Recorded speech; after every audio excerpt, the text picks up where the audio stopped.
Hello everyone, the cooking mystery চ্যানেলে নতুন একটি পর্বে সবাইকে জানাচ্ছি স্বাগতম।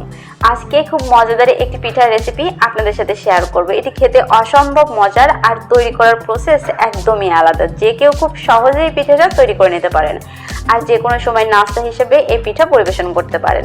তো চলুন দেখে নেওয়া যাক আজকের এই নকশি পিঠা রেসিপিটি। আর হ্যাঁ, যারা এখন আমার চ্যানেলটি সাবস্ক্রাইব করেননি, ঝটপট আমার চ্যানেলটি সাবস্ক্রাইব করে ফেলুন, পাশে থাকা বেল আইকনটি বাজিয়ে দিন যাতে আমি কোনো ভিডিও আপলোড করলে সাথে সাথে তার নোটিফিকেশন পেয়ে যান। পিঠা তৈরি করার জন্য আমাদের লাগবে ডিম, আর আমি এখানে নরমাল তাপমাত্রায় 2টা ডিম নিয়ে নিচ্ছি। আপনাদের ডিম যদি ফ্রিজে থাকে তাহলে পিঠা তৈরির আধা ঘন্টা আগে ডিম বের করে রাখবেন। এখন এই ডিমের মধ্যে দিয়ে দিচ্ছি 1 কাপ ময়দা। এখানে ময়দা ব্যবহার করতে হবে, আটা ব্যবহার করা যাবে না। আর এই ময়দার মধ্যে এখন দিয়ে দিচ্ছি 1/4 কাপ গুঁড়ো দুধ। এখন দিয়ে দিলাম হাফ চা চামচ কালো জিরা, আর দিয়ে দিচ্ছি হাফ কাপ চিনি। চিনিটা আপনারা যেমন মিষ্টি খেতে পছন্দ করেন সেই অনুযায়ী ব্যবহার করবেন। আর এখন দিয়ে দিচ্ছি সামান্য পরিমাণ লবণ। চাইলে আপনারা লবণ অ্যাভয়েড করতে পারেন, আমার একটু মিষ্টি খাবারে লবণ পছন্দ, সে কারণে আমি লবণ দিলাম। এখন সমস্ত কিছু খুব ভালো মতো একটু মেখে নিতে হবে। আর হ্যাঁ, আপনাদের একটা কথা বলে রাখি, এখানে কিন্তু ময়দার পরিমাণটা নির্দিষ্ট নয়। আমার ডিমের সাইজ যেমন ছিল সে অনুযায়ী আমার 1 কাপের মতো ময়দা লেগেছে, আপনাদের কিন্তু কম কিংবা বেশি লাগতে পারে। যখন সবকিছু মিক্সড করবেন আর একটা শক্ত ডো তৈরি করে নেবেন। এই যে দেখতে পাচ্ছেন আমি কিন্তু একটি শক্ত ডো তৈরি করে নিয়েছি। ঠিক এরকম করে একটি শক্ত ডো তৈরি করে নিতে হবে। তার জন্য যতটুকু ময়দা লাগে ঠিক ততটুকু ময়দাই ব্যবহার করতে হবে। এখন এটাকে আমি রেস্টে রাখবো না, সরাসরি এটাকে আমি রুটি বানিয়ে নিব। এখন আমি যেখানে রুটি বেলবো সেখানে সামান্য পরিমাণ ময়দা ছড়িয়ে দিলাম। রুটি বেলার আগে এভাবে ময়দা কিংবা তেল একটু মাখিয়ে নেবেন, তা না হলে কিন্তু রুটি বেলতে পারবেন না। এখন আমি যে ডো তৈরি করে রেখেছিলাম সে ডো থেকে সামান্য কিছু ডো নিয়ে একটা রুটির শেপ তৈরি করে নেব। আর এই রুটিটা গোল করার কোনোই দরকার নেই, আপনারা যেভাবে পারেন একটি রুটির শেপ তৈরি করে নেবেন। এই যে দেখুন আমি রুটিটা বেলে নিচ্ছি। আর এই রুটি বেলতে গিয়ে যদি এটা উঠে আসে তাহলে সামান্য পরিমাণ ময়দা ছড়িয়ে রুটিটার খুব ভালো মতো বেলে নিতে হবে। এই যে দেখুন এর পুরুত্বটা দেখুন, এটি নর্মাল রুটির মতো কিন্তু পাতলা হবে না, একটু মোটা হবে। আপনারা হয়তো দেখেই বুঝতে পারছেন আমি কিভাবে বেলে নিয়েছি। ঠিক এরকম একটু মোটা করে বেলে নিতে হবে। আর আমি এখানে একটি কাটার নিয়ে নিয়েছি। এখন এই কাটার দিয়ে আমি গোল গোল করে পুরো রুটিটা কেটে নিব। আপনাদের বাসায় যদি এরকম কাটার না থাকে তাহলে কোনো সমস্যা নেই, আপনারা বোতলের মুটকি দিয়েও এভাবে একটু কেটে নিতে পারেন। সেক্ষেত্রে অবশ্যই খেয়াল রাখবেন যে বোতলের মুটকি যেন খুব বেশি বড় কিংবা ছোট না হয়। আমার কাটারের সাইজটা হয়তো আপনারা দেখতে পাচ্ছেন, ঠিক এরকম একটি সাইজের মুটকি নিয়ে নেবেন বোতলের, তাহলে খুব সুন্দর মতো রুটিটা কেটে নিতে পারবেন। এখন আমি সমস্ত রুটিটা কেটে নিব।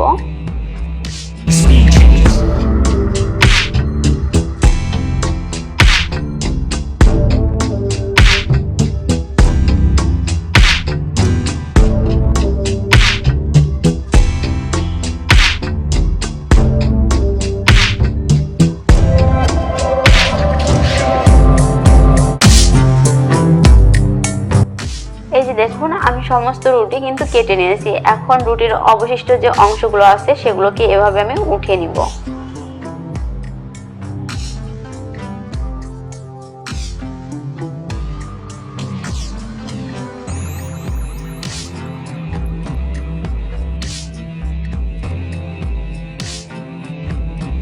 এখন একটি পিঠা আপনাদের তৈরি করে দেখাবো।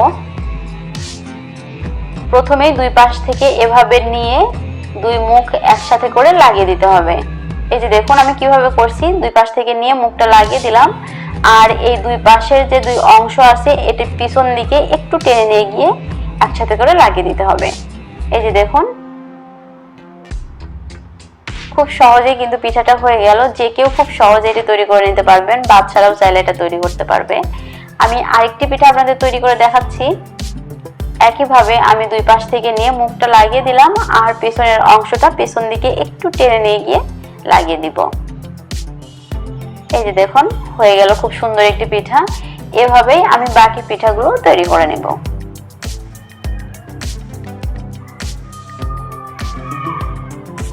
এই যে আমার সমস্ত পিঠাগুলো তৈরি করা হয়ে গেছে। এগুলোকে রেস্টে রাখার কোনোই দরকার নেই, এগুলোকে আমি এখন ভেজে নেব।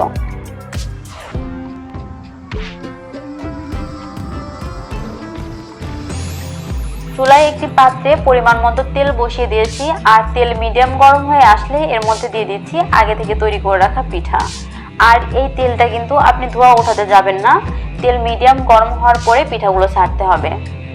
আর এই পিঠা ডুবো তেলে ভাজতে হবে, তা না হলে পিঠার কালার ঠিক মতো আসবে না। এখন আমি সমস্ত পিঠাগুলো একে একে দিয়ে দিচ্ছি।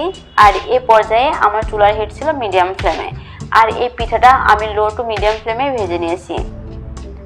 এই যে দেখুন আমার পিঠার কালার কিন্তু চেঞ্জ হতে শুরু করেছে। যখন দেখবেন যে পিঠার কালার চেঞ্জ হতে শুরু করেছে আর পিঠাটা একটু শক্ত হয়ে এসেছে, ঠিক ওই পর্যায়ে একটু পরপর পিঠাগুলো নেড়ে চেড়ে ভেজে নিতে হবে, তা না হলে পিঠার সমস্ত পাশে একরকম কালার হবে না। এই যে দেখুন আমি একটু নেড়ে চেড়ে দিচ্ছি। আর এই পিঠাটা আমার ভাজতে প্রায় সময় লেগেছিল 10 থেকে 15 মিনিট। আর এই 10-15 মিনিট আমার চুলার ফ্লেম লো টু মিডিয়ামেই ছিল, আপনাদের কম কিংবা বেশি লাগতে পারে। এই যে দেখুন আমার পিঠাটা কিন্তু ব্রাউন হতে শুরু করেছে। আমি এই পিঠাটাকে ডার্ক ব্রাউন করে ভেজে নেব, আমার আরও একটু সময় লাগবে। এ পর্যায়ে একটু নেড়ে চেড়ে পিঠাটাকে ভেজে নিতে হবে।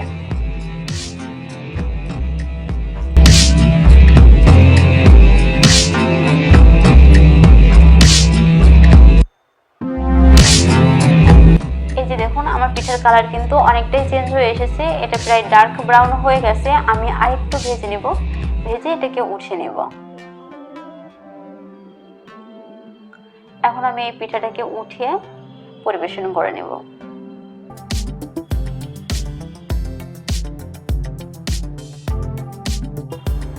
চটজলদি আর অল্প উপকরণে এই পিঠার রেসিপিটি আপনাদের কেমন লাগলো আমাকে কিন্তু কমেন্টস করে জানাতে ভুলবেন না। আমি একটি পিঠা আপনাদেরকে ভেঙে দেখাচ্ছি। দেখুন এটি খেতে কিন্তু অনেকটা বিস্কিটের মতো। যারা একটু মিষ্টি পছন্দ করে এই রেসিপিটি তাদের অনেক ভালো লাগবে, আর বাচ্চারাও এটি খেতে খুবই পছন্দ করবে। বাসায় কোনো গেস্ট আসলেও এই পিঠার রেসিপিটি আপনারা পরিবেশন করতে পারেন। আর এই পিঠাটা আপনারা কাঁচের বয়মে প্রায় 1 থেকে 1.5 মাসের মতো সংরক্ষণ করতে পারবেন। আশা করছি আজকের রেসিপিটি আপনাদের ভালো লেগেছে। যদি ভালো লেগে থাকে তাহলে অবশ্যই আমার চ্যানেলটি সাবস্ক্রাইব করবেন, লাইক করবেন, শেয়ার করবেন। আর যারা আমাদের ফেসবুক পেজ থেকে দেখছেন তারা ফেসবুক পেজটা ফলো করবেন। ভালো থাকবেন, দেখা হবে নতুন কোনো পর্বে নতুন কোনো রেসিপি নিয়ে। আল্লাহ হাফেজ।